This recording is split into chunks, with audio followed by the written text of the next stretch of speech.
一方山水养一方莲，规台湾90%的水莲，其实拢是为高雄美浓来的。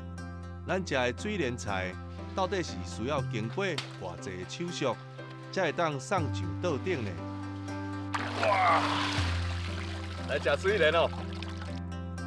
扁豆啊，含有丰富的非水溶性的膳食纤维，会当帮助胃肠较好消化，是真侪人伫咧食减肥餐的时阵会选择的菜色之一。脆脆的菜色，有生伫园里的豆啊，嘛有生伫水里的水莲。